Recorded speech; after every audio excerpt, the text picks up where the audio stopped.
Hello and welcome back to Byzantium and the Crusades. My name is Nick Holmes and this is episode 12 of Mongols and Mamluks called The Death of Outremer. So we have reached the year 1291. This was a momentous year when the last Crusader cities in the Middle East were captured by the Mamluks. Outremer was no more. The aims of the First Crusade, which had been to save Byzantium and to recapture Jerusalem, were finally thwarted by Islam.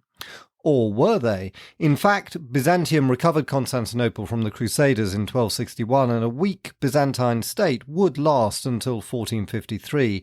As for the Crusaders, the concept of crusading continued in late medieval Europe, although it was, I think, very different from the original grand ambitions of the First Crusade. Instead, the Pope authorised a lot of so-called crusades against whoever he felt was his enemy, which included heretics like the Albigensians in France and the Hussites in Bohemia. The most meaningful crusade or conflict between Christians and Muslims outside the Holy Land was the so-called Reconquista in Spain, where the Spanish Christians gradually expelled the Muslims who had conquered most of the country in the 8th century. But this really lasted for nearly 800 years, from the 8th century until the fall of the Muslim kingdom of Granada in southern Spain in 1492. And although it did become part of the crusading world after the launch of the First Crusade, it was, I think, a fundamentally different and very local conflict. 1492 was, of course, the same year that Christopher Columbus discovered America, which opened up a whole new chapter for European and world history. So I regard 1291 as the real end of the crusading concept that the First Crusade had created. And of course, since we've reached that point, is this now the end of the podcast? Well, I'm pleased to say that it's far from over yet, since I'd like to continue with a new mini-series called The Last Crusades, which looks at what happened with the so-called Crusades after 1291. And then, as I've mentioned before, I'm keen to get back to Byzantium, and in particular the story of the fall of Constantinople to the Ottoman Turks in 1453, which I think of as being in many ways the final end of the conflict that began with the Byzantine defeat by the Seljuk Turks at the Battle of Manzikert in 1071, which was, of course, the starting point of this podcast. And after that, I'm delighted to say that I'm intending to do more history podcasts on other subjects around Roman, Byzantine and medieval history, so stay tuned for those. So let's get on with this episode. As before, I'll read from my adapted version of Sir Stephen Runciman's wonderful History of the Crusades. Hope you enjoy it.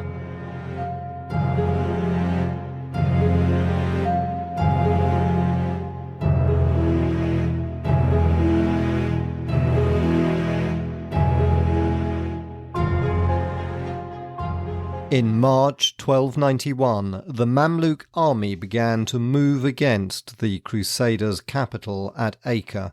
The Mamluk Sultan Al-Ashraf's preparations were careful and complete. Siege engines were collected from all over his dominions. So heavily laden was the army from Hama that it took a month in the wet, muddy weather to travel from Krak, where it paused to collect a huge catapult called the Victorious down to Acre. Nearly 100 other machines had been constructed at Damascus and in Egypt. There was a second great catapult called the Furious, and lighter mangonels of a particularly efficient type known as the Black Oxen. On the 6th of March, Al-Ashraf left Cairo for Damascus, where he deposited his harem. On the 5th of April, he arrived before Acre with all his vast forces.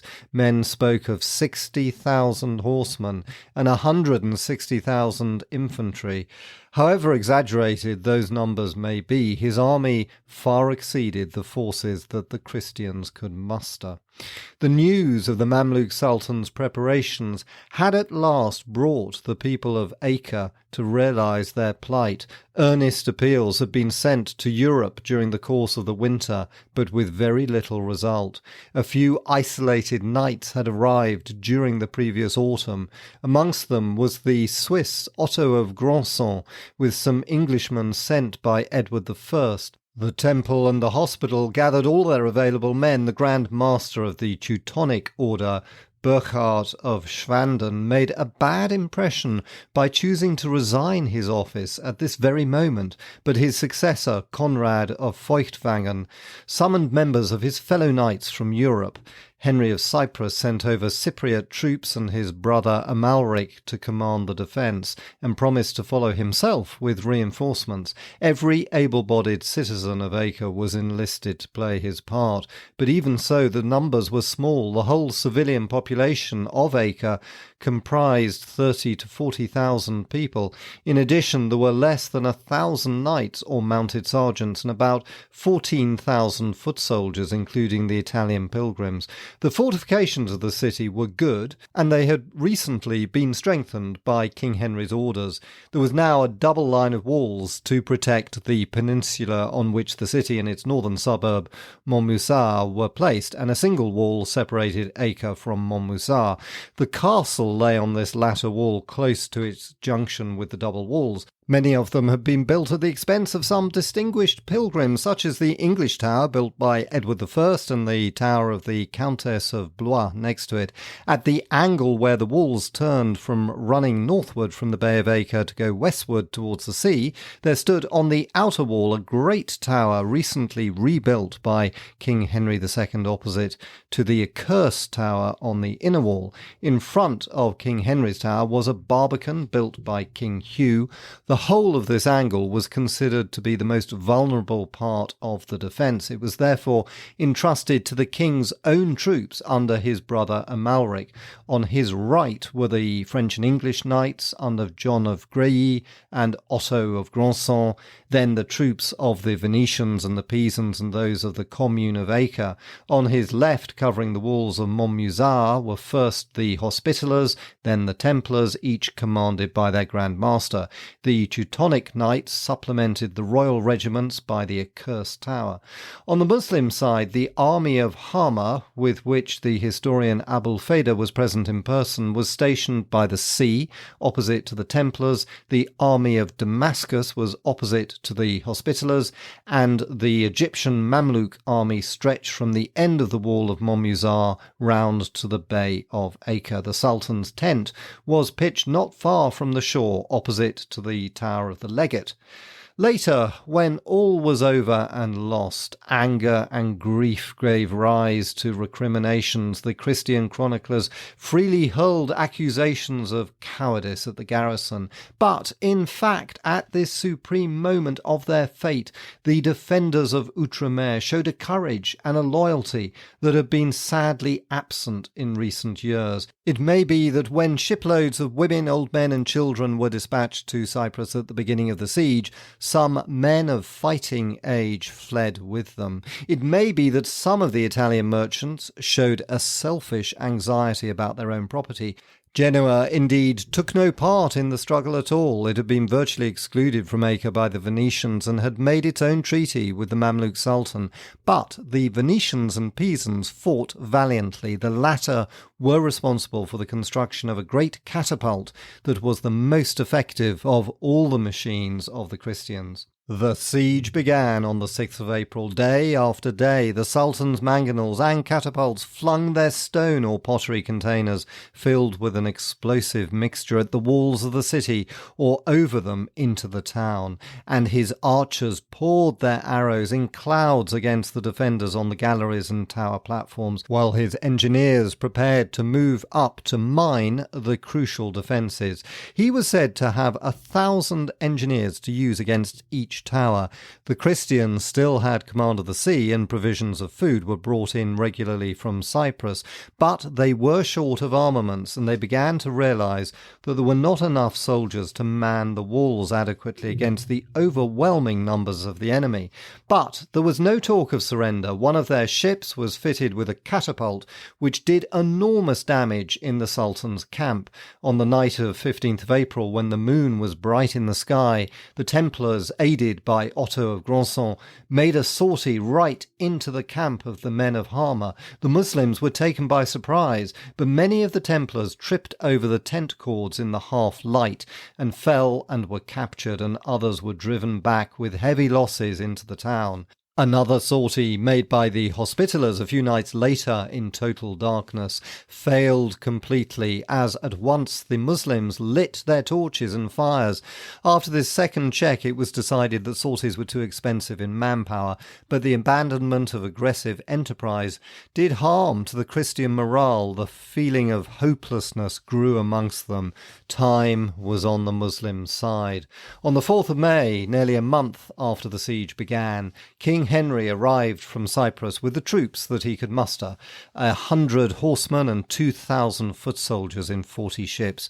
With him was the Archbishop of Nicosia, John Turco of Ancona. It was probably because of illness that he had not come sooner. He was received with joy. As soon as he landed, he took command and put new vigour into the defence. But it was soon clear that these reinforcements were too few to make any difference to the outcome. In a last attempt to restore peace, the king sent 2 knights, the Templar William of Cafron and William of Villiers, to the Mamluk Sultan to ask why he had broken the truce and to promise to redress any grievances. Al-Ashraf received them outside his tent, but before they could deliver their message, he asked them curtly if they had brought him the keys of the city. On their denial, he said that it was the place that he wanted. He was not interested in the fate of the inhabitants, and as a tribute to the king's courage in coming to fight when he was so young and ill, he would spare their lives if they surrendered to him.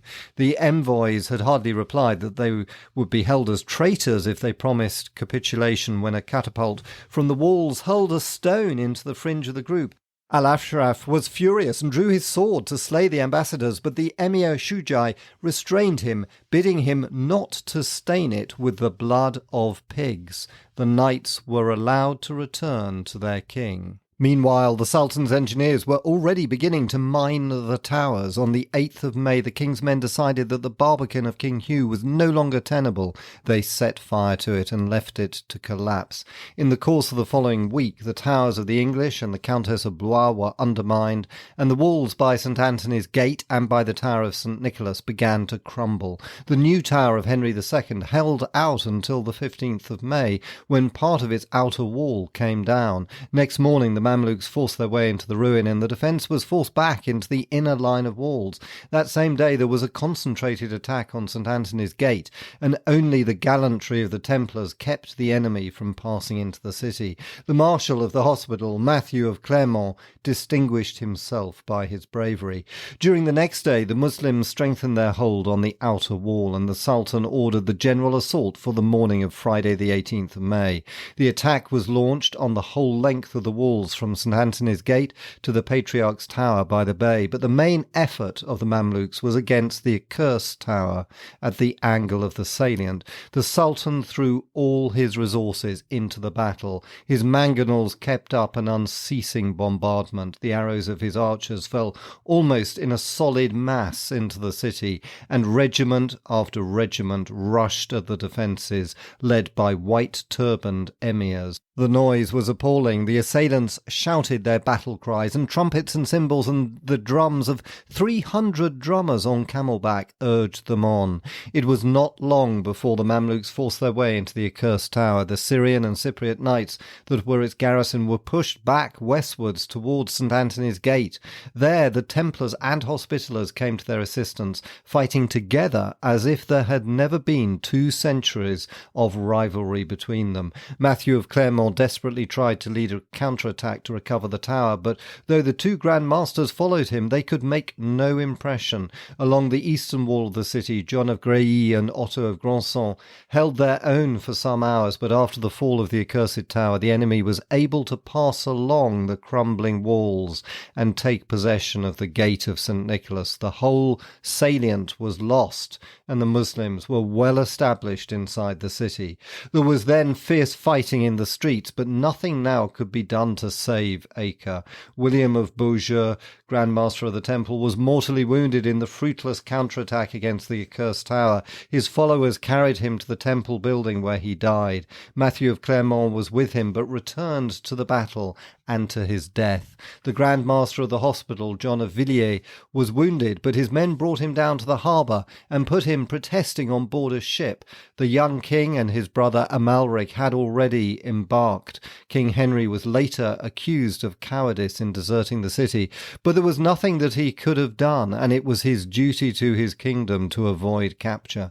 On the eastern sector, John of Grailly was wounded, but Otto of Grandson took control. He commandeered as many Venetian ships as he could find and placed John of Grailly and all the soldiers that he could rescue on board, and himself was the last to join them. There was ghastly confusion on the quays, soldiers and civilians, women and children amongst them, crowded into rowing boats seeking to reach the galleys that lay off the shore.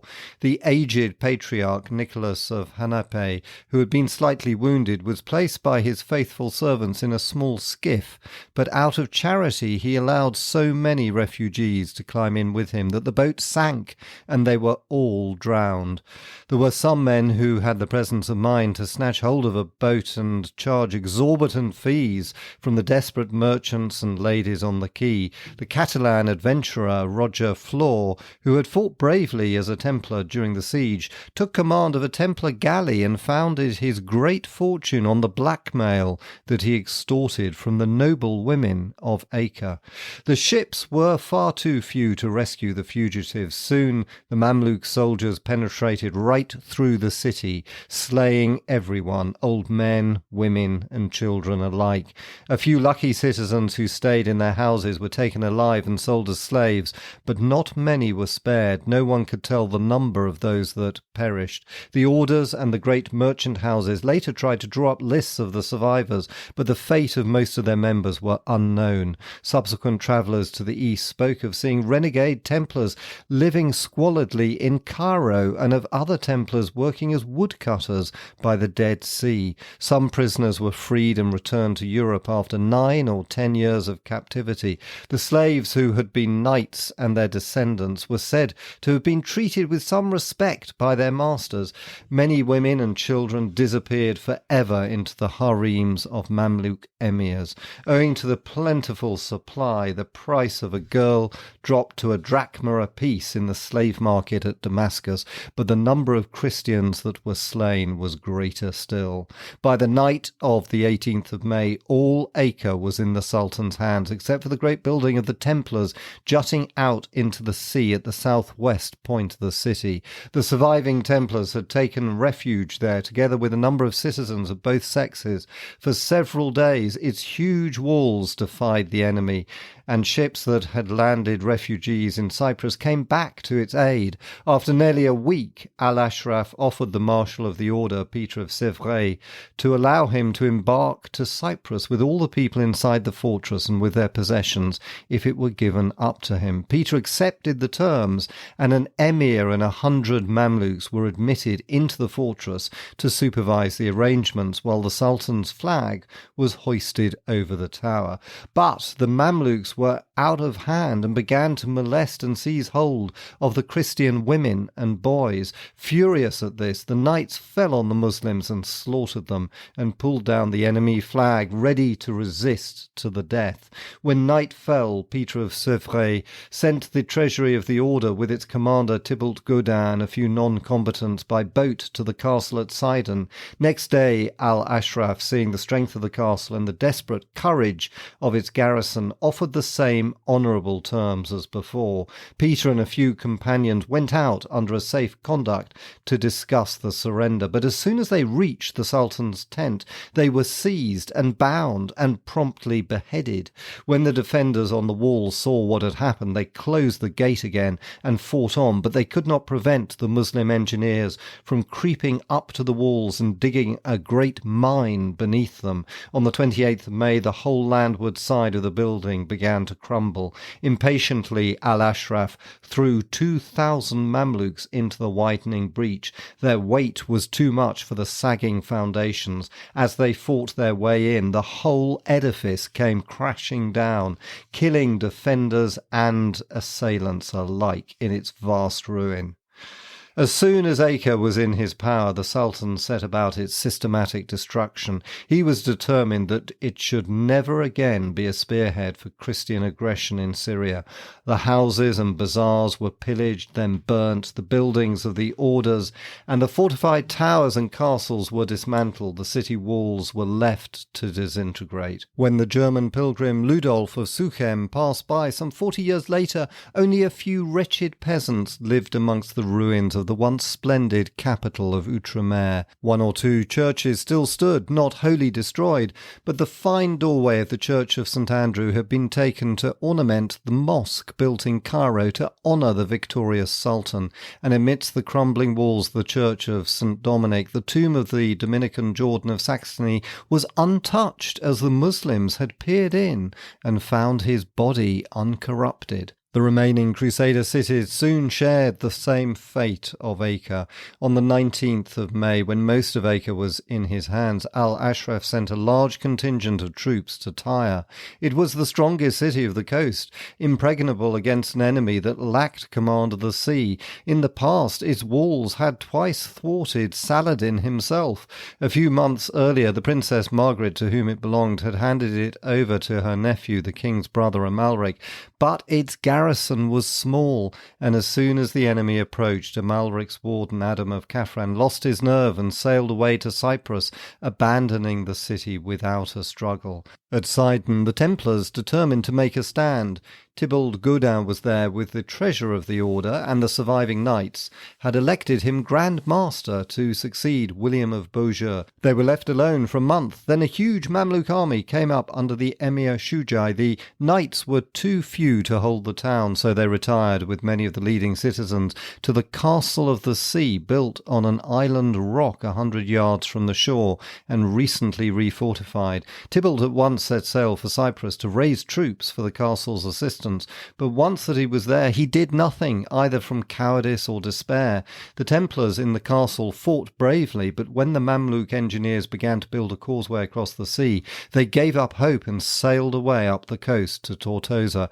On the 14th of July, Shujai entered the castle and ordered its destruction. A week later, Shujai appeared before Beirut. Its citizens had hoped that the treaty made between the Lady Esquiva and the Sultan would preserve them from attack. When the emir bade the leaders of the garrison to come and pay their respects to him, they therefore anxiously complied, only to find themselves made prisoner. Without its leaders, the garrison could not contemplate defence. Its members took to their ships and fled, carrying with them the relics from the cathedral. The Mamluks entered the city on the 31st of July. Its walls and the castle of the Ibelins were pulled down, and the cathedral turned into a mosque.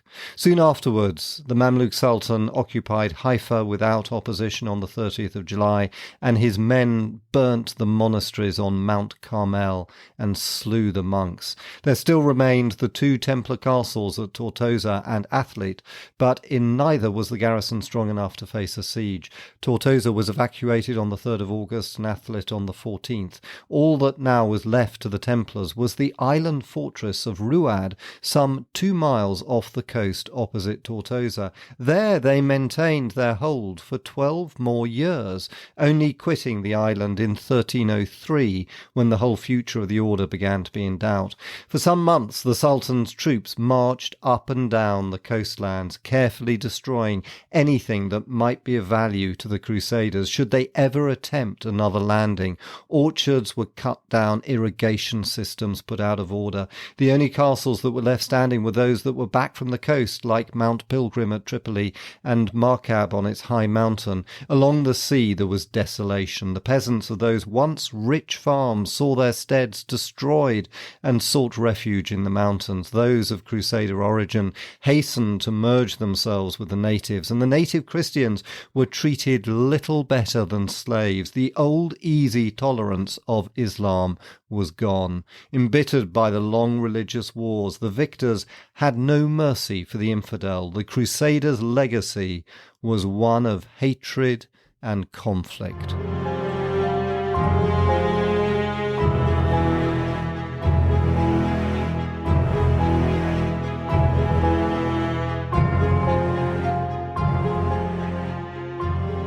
And that ends this episode. Hope you enjoyed it. And if you did, as usual, I'd be delighted if you wanted to recommend it to a friend or leave a review on Apple Podcasts. Thank you so much. And in the next episode, we'll start a new sub-series called The Last Crusades. See you then.